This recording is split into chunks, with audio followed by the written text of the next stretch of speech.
মিলাদ কি? অনেকের মতে পড়া যায়, আবার অনেকের মতে মিলাদ পড়া যায় না। অনুগ্রহ করে সঠিক ব্যাখ্যা জানাবেন। মিলাদটা রাসূলের যুগে ছিল না। মিলাদ মানে জন্ম, মৌলুদ থেকে মিলাদ। তখন এই মিলাদটা রাসূল করিম সাল্লাল্লাহু আলাইহি ওয়াসাল্লামের জন্ম বৃত্তান্ত। এই জন্ম বৃত্তান্তের যে সিস্টেম আমাদের দেশে, উপমহাদেশে চালু হয়েছে, কতগুলো লোক এক জায়গায় বসে তারপরে সব দাঁড়াইয়া নবী সালাম আলাইকা কোরআন সুরে সমস্বরে একযোগে পড়লো, এইটা রাসূলের যুগে ছিল না। এটা সাহাবায়ে কেরামের যুগে ছিল না, এটা তাবিঈনদের যুগে ছিল না, এটা তাবিঈনদের যুগে ছিল না।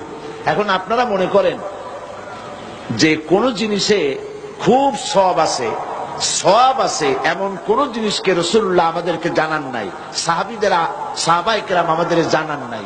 আপনারা কি এই ধরনের বিশ্বাস করবেন? এরকম বিশ্বাস করবেন? যাতে সওয়াব আছে রাসূলুল্লাহ সব আমাদের জানাইছেন, সাহাবায়ে কেরাম আমাদের সব জানাইছেন। তো মিলাদে যদি সওয়াব থাকতো তো রাসূলুল্লাহ বললেন না কেন? সাহাবীদের চাইতে আমরা কি বেশি রাসূলুল্লাহকে ভালোবাসতে পারবো? জবাব দেন, পারবো?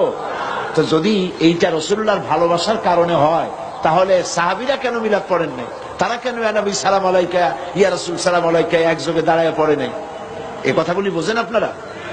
রাসূলের যুগে নাই, সাহাবীদের যুগে নাই, তাবিঈনদের যুগে নাই, তাবিঈনদের যুগে নাই।